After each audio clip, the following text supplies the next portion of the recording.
What's going on, everybody? This is Jay from Maji and Jay. Today in this video we're going to be reviewing the all-new MSTAR S700 that I got from the website pandawill.com. As you guys know, I did the unboxing about 2 weeks and a half and I've been using this phone as my primary driver. As a matter of fact, the other day I went to the beach with the family and I took photos with it as if it was my own device. I will call it my own personal device, and this phone is not disappointing whatsoever. But like many Chinese devices, it still has its pros and cons, and a lot of it has to do with my own personal opinion, so this may not affect the way that you guys use the phone. It is based on my likes and so on, but here let's go ahead and take a look around the device. And the first thing we're going to see in the front is a 5.5-inch display. It is a 5-point multi-touch screen. It has a resolution of 1280 by 720 pixels. It is IPS OGS and also comes with the Corning Gorilla Glass number 3. Looking towards the top, you're going to find a 5-megapixel sensor camera. We also got a notification LED between the camera and the ear speaker. We got the ear speaker itself, and then finally the proximity and light sensor. Then taking a look towards the bottom, we're going to find the menu key, the home key, and the back key. And as you guys can notice, they don't light up. They're just going to glow a little bit on the dark. Something that I don't like, and to me that's a little bit of a cons, unlike the MSTAR M7, which we're going to be talking about in just a moment. They do light up at night.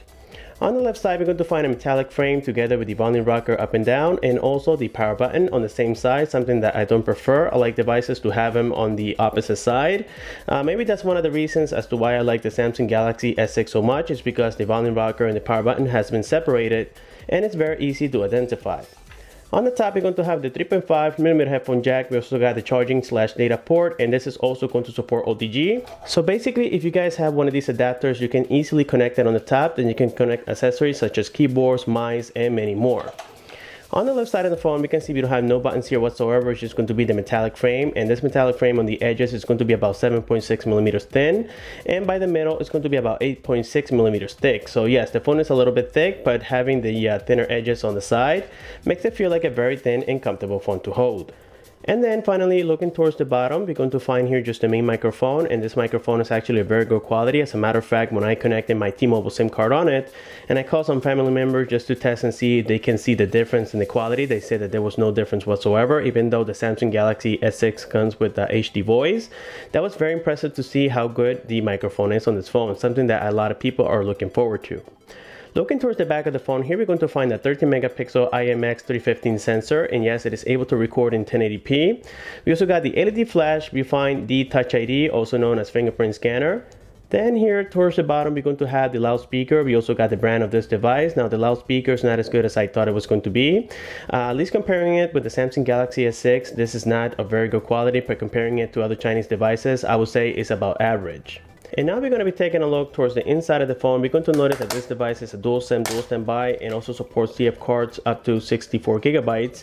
Now, I am pretty sure that if you guys install a 128 SD card, I'm pretty sure that it's going to support it, but the Chinese like to mention that it's only going to support 64 gigabytes so that they can be secured and protected at the same time. But yes, I am in the process of getting 128 gigs, so that way we can test it on the Chinese devices and see if they are going to be supported. On the top, you find the 4G LTE antenna. As a matter of fact, this is the Bluetooth and Wi-Fi. This one is for the 3G. Then on the bottom is where we're going to find the 4G LTE antenna. Of course, this is not supporting 4G LTE in the United States, but gladly we have devices already supporting it, like the 6-bow longbow that I have back here. I was very impressed to see that that phone is working right now with T-Mobile and also AT&T on 4G, but this one is not. With the MSTAR, we're going to get the WCDMA 850, 1900, and 2100, which is needed for AT&T and T-Mobile in order for it to support 3G, also known as H+. So maybe the Chinese in the near future, they will be obligated to bring us the 4G LTE support, because now we're getting it from other brands. So this is something that I was looking forward to. And hopefully in the near future with clones and so on, we are going to get 4G LTE support. I'm really looking forward to that. So here we're going to find the battery. This battery has been faked to be a 3000 power milliamps, but in fact it's going to be a 2600 power milliamps, as we can see here from the back. And the reason I noticed this is because we have the Mlais M7, which is exactly the same device. The only difference between the M7 and the S700 is that the M7 comes with 3 gigabytes of RAM, the S700 comes only with 2 gigabytes of RAM. Also, the M7 comes with a menu key, the home key, and the back key where they light up, something that we will not see on the S700. Now here, let's go ahead and remove the back so that we can see and compare that both of them are exactly the same device. Now this is the one that I got as a mystery when I mentioned to you guys on the unboxing video, so that's why I decided to make the review for both, because I'm assuming that this one came from Pandawill, and if you guys want to know the price, the link has been provided provided below. I am assuming that this one is about 189 and this one is about 159, so you guys have to determine whether or not you need the RAM or that extra RAM that comes with it. In my opinion, I think that the Mlais M7 is a little bit more worth it because I am having issues when downloading applications on the S700, and I'll be explaining to you guys why in just a moment. But yes, here we're going to go ahead and check the battery on the M7. We can see that this one is a 2600 pound million battery, and I even weighted them just to make sure that they were the same weight, and yes they are. So here we're going to go ahead and weight them. I have my little weight scale, and let me go ahead and place the one for the M7 first, and this one is about 43 grams as you guys can notice. And then here we have the one for the MSTAR. This one is also 43 grams. So yes, the MSTAR battery has been faked to be a 3000 power milliamps, something that I didn't like because that kind of throws us off from trusting this company, but at least we know the real specs. So now with that being said, we're going to go ahead and weight the device. Here we have the S700. This is from MSTAR. So here we can see that this phone without battery and without the back cover is about 111 grams. So it is, I would say, sort of light. Then we got here the M7. This one is 114 grams for some reason. I'm not sure why, but yes, it is a little bit heavier. Let's go ahead and confirm that one more time. 111, and this one is 114. So I'm assuming that maybe we have some more I would say mechanical stuff inside here making it weigh a little bit more. That's what I'm assuming. I'm not sure yet, but yes guys, let me go ahead and now install the battery on the opposite one. So this is the battery for the MSTAR. Let me go ahead and fit it here on the M7. We can see that they fit. So let me go ahead and do the same thing for the S700. We had the battery for the M7 and it does fit perfectly well. So that's very, very nice. Now let me go ahead and install the original battery so that we can boot up the phone and check the operating system. Alrighty guys, so now before we get started with the MSTAR S700 on the operating system, I would like to show you here briefly how the black version of the M7 looks, which is exactly the same as the MSTAR S700. I do prefer this color because it looks a lot more finished. We can see here from the bezels is matching with the LCD itself, so it makes it look like it's a premium device. And for that reason, I would definitely recommend the black color version because again guys, it looks a lot better, and it's also better for guys because I would say, you know, us guys usually carry dirty hands, or some of us work outside and some of us do dirty jobs out there. So this is a great color for us. I would say that the white color version is going to get stained a little bit faster. So yes, for that reason, I really prefer the black color version of the M7 or even the S700, as you guys know, because both of them are the same device. So here, let me go ahead and power on briefly. Right now, I think I am running out of battery in this model, but here we can see, I'm going to try to show you how the keys on the bottom look like. And here we can see it. We got the menu key, the home key, and the back key. This is something that I do prefer over the S700 because at nighttime you guys are going to have a hard time looking at them. As you guys can see, this one on the daylight time is okay, you can view them easily, but at nighttime is when it's going to get a little bit harder.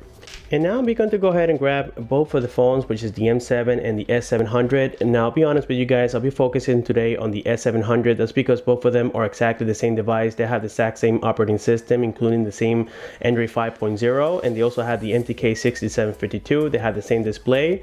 The only difference here is the RAM and also the keys on the bottom. So let me go ahead and power on both at the same time. So what you guys can see that one of them, of course, is going to have the Mlais logo. The other one is going to have the MSTAR logo. So here we can see how similar they are on the bezel side, except that on the bottom, the keys here are going to light up in just a moment, something that we would not have on the S700. So this one is also running out of battery, and for some reason this one also boots up a little bit faster than the MSTAR S700. But when they do boot up, here we're going to notice from the lock screen that we had the exact same options. We can go directly into the dialer, we can go just directly into the system or the camera. On the top, you're also going to find all the notifications and also the toggle so that we can enable and disable the Wi-Fi, the Bluetooth, the data, and also many others. As you guys can notice here, we can also place it on airplane mode. We can enable the flashlight directly from here. So here we have the flashlight on both of them. I think I just started it, and for some reason on this one, maybe because we have a low battery, it's not working right now. But yes, you guys get the idea. Here we have the flash on the S700, and it's going to be exactly the same for the M7. Nothing changes there. So now we're going to go ahead and set aside here the M7 so that way we can focus on the S700 like I mentioned earlier. So here, like I said before guys, we got the operating system, we got the Android 5.0. It comes with the GPU, is the Mali T760 for both of them, so it's going to be very good in gaming. Now something that I noticed on the S700 is that the RAM is not sufficient for some reason. So every time, for example, if I try to go here and download a heavy application, it starts downloading it, and then when the installation takes place, it says insufficient RAM on your, or you have insufficient space on your phone, that you had to delete certain application, and a lot of that has to do with the RAM. So I'm assuming that there's a little bug on this phone causing a leakage on the RAM. But here, let me show you the RAM available that I have after installing all the applications that I have downloaded. As you guys can see, I have Able Pull, I have some of my personal applications that I use. This is for my car financing. I use it all the time. We got Geekbench 3. We also have some basic games on here like Riptide GP2. We also got some testing applications and so on. So you guys can notice I don't have a lot of applications, and for some reason the Play Store keeps crashing on me. Here we have the RAM available. Right now it's about 1.1 gigabytes because we have 2 on the other model, which is the M7. We usually have about 2 gigabytes of RAM available. So if this is going to be an issue for you guys, if you're going to use this phone to download a lot of applications, then I would definitely recommend the M7 over the S700, because you guys will have that issue as of right now, until possibly they bring the update or the OTA for a better optimized operating system. And now we're going to take a look here around the operating system. You can see that this phone already came pre-installed with many Google applications like I mentioned in the unboxing. It came with the Play Store, also came with Gmail, Maps. It came with many of them. The only one that wasn't included on here was YouTube, but that wasn't an issue. All I did was log into the Play Store, then I downloaded it directly, and problem solved.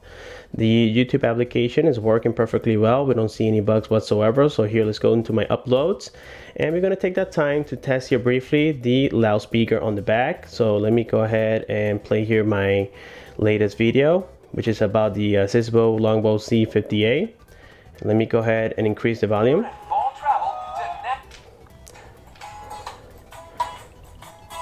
Later on, I'll be using my sound tester when I complete the Bluetooth test like we usually do. Also, we can set it up to play up to 720p on the quality. So there you guys can see it, and it makes sense. That's because we only have a resolution of 1280 by 720 pixels. So there we have it for the brief sound test. And also we got here a great camera this time. Like I said before, we have a Sony IMX315 sensor, and it is working actually very well. I went to the beach and I tested it, and I was very impressed to see the quality of it. Of course, we're going to be seeing that in just a moment.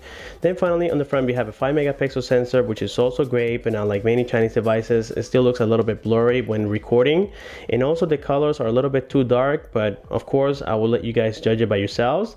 So let me go ahead and test it at the park, actually at the beach, and let me know what you guys think. Hey, what's going on everybody, this is Jay, and today I decided to do the camera test at a different location. This is the MSTAR S700 13 megapixel rear facing camera, and we can see that the quality of the recording is actually quite impressive. I was very impressed to see that the colors are very realistic, the focus is overall great. And of course, here in Florida it's a beautiful day, and it does help the camera a lot, I would say, because on low light condition, like many Chinese devices, it's not going to have the best brightness out there, but it is expected. Have in mind that this is a budget device and it is not a higher end phone like a Samsung, LG, and even the iPhone. I think the camera is doing fantastic. And now we got here the 5 megapixel sensor camera of the MSTAR S700, and like many Chinese devices, I cannot record in full screen. That's a big downer for the front facing camera, but the selfies are always better than recording. So that's why I never recommend recording with the front facing camera on any Chinese device, because the quality is not the best. But on this particular model, it's quite nice. Alrighty guys, and there we saw the camera test, and as you guys can see, it's recording great. The colors are very vivid. Everything was excellent on this camera, at least in my opinion. Now here, of course, we're going to open the actual camera application, and here we're going to see some of the basic functions. On the top, we got panorama mode, we got beauty face mode, standard mode, and so on. So we don't have anything crazy on here. We can change also the way the pictures look. You can change it to whiteboard, negative, none, which is the one that I have it right now on. We got fresh, aqua, mono, and so on. We have about, I would say, 18 tiles available. So this is very nice, and you guys can choose from them. Now, this is something that we usually see on Android devices by standard, I would say, or it is a common feature to have. Also, when we go here into settings, we go into camera options, we're going to see that right now I have it at 13 megapixels in full screen, so it didn't affect the pixels of the camera, which was something very cool. Also on the recording side, this is very important, and I barely mention it here on the actual reviews, that the video quality, I usually change it to fine. We got high, we got medium, and this is going to affect the resolution of the video. And right now, fine means that it's in 1080p. High is 720p, medium is I think it's QHD, I'm not sure, and then low is just really crappy. So you always want to keep it at fine or high depending on how much memory you guys have on your phone. We can also flip to the front facing camera, and here we're going to see that the quality for the photos is a lot better than recording, I would say, guys. The recording part on this phone is not so great, and that's because the autofocus seems to be, I would say, a little bit slow. You had to tap on the screen many times, but at least right now it's working great for selfies, so I would definitely recommend it for that purpose. Let me go ahead and flip this around. So there we have it for the camera, guys. Like I said, it's a very nice sensor, and I think that Mlais or MSTAR, whatever you guys want to call it, did a great job with it. That Sony sensor is definitely a plus to have. Now here we're also going to talk about the GPS. On the road, the GPS was working perfectly well. I didn't have any issues. It was following me very well. And also from inside of the house, it's working fine. Here, let me go ahead and open the application. I believe that I had downloaded it, unless the system didn't let me do it. And it appears that I didn't download it, but this is a great time to test here the Play Store, and so that you guys can see if it's going to give me that issue. Let me go ahead and type here GPS test. So here it has downloaded it already. This is very nice. So right now it's attempting to lock a signal, and I'm getting 21 satellites. And of course, the accuracy is going to improve as the time goes by. If you give it about, I would say, 20 to 30 seconds, it keeps getting better and better. Keep in mind that we are inside of the house, and right now it keeps decreasing. So yes, the GPS, guys, like I said, is very impressive on this phone. So far we have 2 pros. First of all, the camera is great, and now the GPS is great, and the system is also very stable on this device. It comes with the Android 5.0. So let's go here into settings. Let's go into about device. Here we're going to confirm that yes, we do have the 5.0 on there, and it is working as intended. And of course, this is not fake. As we know already, these companies have no reasons to fake the operating system. At least they do it on some of the clones, but that's the nature of the clones. They fake most of the information. Also, it does support OTA, so you guys have to check them constantly, as I do, because we do have some bugs in the system, like I mentioned earlier, guys, but nothing to be afraid of. This phone is still very nice and well performing. Not to mention that the battery, even though it is a 2600 mAh battery, I was very impressed to see that this phone is able to go throughout the whole day. And a reason for that could be that maybe we had the MTK6752, and also it is 64 bits, which is a power saver. Not only that, but with the Android Lollipop, it's also going to save a lot of battery. And usually I don't keep my brightness unless I'm making a video at the full, the max, I'm sorry. So here we can see that right now I have it at its max, but that's because I want to give you guys the best brightness possible so that you can see everything that I'm doing on the phone. But usually I keep it around 70, 60, sometimes 80, depending if it is on daylight time. But yes, I usually keep my brightness where it's not to the max. That way I can save some battery power as well. So just keep that in mind, guys. Heading back here to settings, we're going to find some of the other features. Of course, we have the fingerprint scanner, and the fingerprint scanner on this device is working excellent. Here I have added already 2 fingers, which is my 2 index fingers. So let me go ahead and add this time my middle finger. So here we're going to place the one that I already recorded, and I think I just shut down the phone. This is a little bit of a cons having the buttons here, as you guys saw. That's why I hate it. I prefer them to be on the sides, separated, of course. So let me go ahead and try that one more time. Let's go ahead and add another fingerprint. So here I have placed the one that I recorded, and there we go. It has recognized it. I think we can do up to 4. So like I said, I'm going to try to set up my middle finger here, and this is very similar to Touch ID. So yes, we have added a 3rd fingerprint scanner. Let me go ahead and lock it now. Unlock the phone, and actually I didn't set it up for fingerprint unlock. Let me go ahead and do that right now. So there we go. And now let's lock the device, unlock the device, and here we're going to place my middle finger. So let me see if that's going to work, and it should work. Let me see. There we go. It did work. It's just the way that I was recording it was a little bit weird. So let me try the index finger this time. And this time I'm going to do it naturally. So there we can see, guys, that yes, the fingerprint scanner is very accurate. And even though it feels comfortable, I mean, don't take me wrong. It's not something that I prefer. I like it to be on the front, like the Beat Touch. But it's actually very comfortable. It becomes very natural after time. So you guys can only record here basically the index finger if you want to be comfortable. Now heading back here to the settings, we're going to see the battery. The battery has been right now on this device for, I would say, approximately a day, but a lot of that has to be on standby. So of course, I don't like to lie to you guys. I haven't used this device much in the past 2 days. So yes, I charged it and it still has about, well, according to this, it has about 72% right now. And it has been on standby for almost a day. And of course, when I did some more heavy usage on it, like doing the GPS, the Wi-Fi, the camera test, and so on, I was able to get throughout the whole day. And I went home with about 20%. So that's very, very interesting. So with that being said about the battery, let me go ahead and check and see what else we got on here. Of course, we got location, we got accounts. This is all standard for Android, so I don't have to repeat myself on that. We got developers option, and if you guys don't have this when you receive it out of the box, all you have to do is just go to About Phone, you click on build number several times until it says you're finally a developer. Usually it's on there by default, so you guys don't have to worry about it. And now guys, with that being said, let's go ahead and test the Bluetooth. So here I have my humongous Beats Pill XL. Let me go ahead and turn it on. This speaker here is amazing. The quality is tremendous on it. So there we have it. And now let me go ahead and place it on Perry mode. I think it's in Perry mode already. So yes, it is. Now let's go here into settings. The Bluetooth device is connected successfully. Okay. And now let's go back here once. Let's go into sounds, which is down here. Let's go into settings. Let's go into phone ringtone and let's check it out.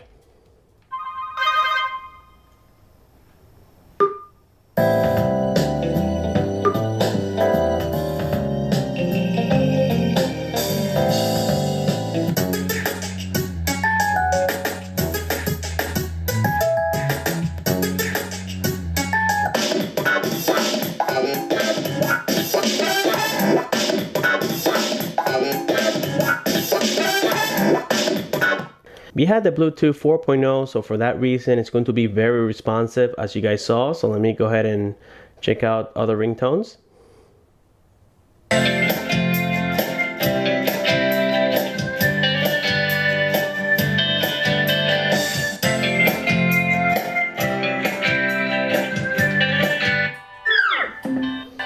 Okay, and now that we have turned off the speaker, let me go ahead and pause this for a second, and here I have that sound sensor that I promised to you guys earlier. I'm going to try to set it up here on my camera. So right now we have turned it on. Let me go ahead and do a sound test again so that way you guys can see how well it's working. I do apologize that this is not fitting on my camera right now.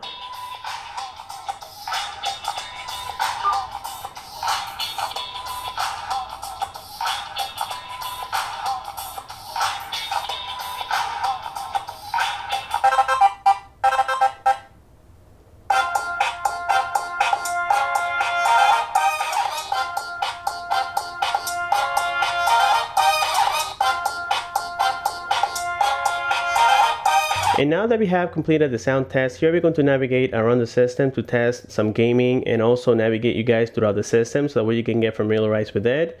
This is not going to be a lot different than many other Chinese devices, but at least it's always nice to take a look at it for those of you who are curious about this device. So let's get started.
guys, and now that we saw the performance of this phone, we can come to a conclusion that this device is very well performing. It does have some bugs and issues on the system, but I would say that overall it's a very good performing device for $159. I remember when about 4 to 6 months ago, $159 basically got you a cheap clone, and now you guys get a phone with the latest Android out there, which is the 5.0, even though the latest right now actually is the 5.1. But you guys get the idea. You get a pretty nice, decent device with a 720p display, decent battery, decent camera, and for such a low cost. Now here, of course, I have my little infrared thermometer so that we can measure the back and see how hot this device is. And right now it's about 97 degrees. So it is not super hot. It's not where you guys are going to feel uncomfortable, but at least it's noticeable. I would say that if you guys don't like to feel this on the back, just get a case and the problem should be resolved easily. And now guys, another test we're going to complete is the network test. Of course, I am connected here to the Wi-Fi. You guys can notice that the Wi-Fi reception is great on this phone all around the house, so I didn't have any issues whatsoever. But I usually like to focus on the 3G connectivity. That way we can see how fast it's going to be. And of course, I am connected with Cricket. And yes, this is going to be only 3G for both AT&T and also T-Mobile. So let me go ahead and open the browser, and we're going to go ahead and check here right now. eBay is already open. So let me go ahead and reload it. And there we go. It has reloaded by itself. Let's go ahead and open another heavy website, which is YouTube. I am a fan of YouTube, guys, as you probably know by now. So let me go ahead and open it, and there we go. It is working like it usually does, so nothing to really complain about considering that this is only 3G. Let's go here into dhk.com and let's see how fast that's going to work as well. So yes guys, I do like the browsers on these devices. For the most part, they're working pretty well, and I think I just mistyped it. Let me go ahead and try that one more time. Let's go dhk.com, and then after that we're going to test PandaWell as well. So there we go, and yes, it's loading pretty quickly. Not as fast as 4G, but at least it's doing its job right now. So it hasn't finished reloading right now, so I'm assuming that maybe DHgate has some issues right now. Also, I noticed the other day PandaWell was down, so let me see if they actually fixed it already. I think I also mistyped it. It's really hard, guys, to type looking through the camera because the reaction time is not the same. And there we go. So PandaWell is also working. So right now it's delaying a little bit. Like I said before, the other day PandaWell wasn't working, and I'm assuming that it is not working. So let's go ahead and try here another one. Let me see. Let's say Coolie Cool. Let's see if that's working today. So cool, cool, and I keep mistyping it. CoolieCool.com, and there we go. So I'm assuming that this one is working well, and it looks like it is, and yes it is, guys. So there we can see that yes, the 3G connectivity is quite decent. Also, we're going to go ahead and confirm here a quick phone call test. So let me go ahead and dial 611, and here we're going to notice the speed of the dialing. Let's get started. It was almost instant. Although the loudspeaker is not too loud, the ear speaker is. Just FYI, your current plan is...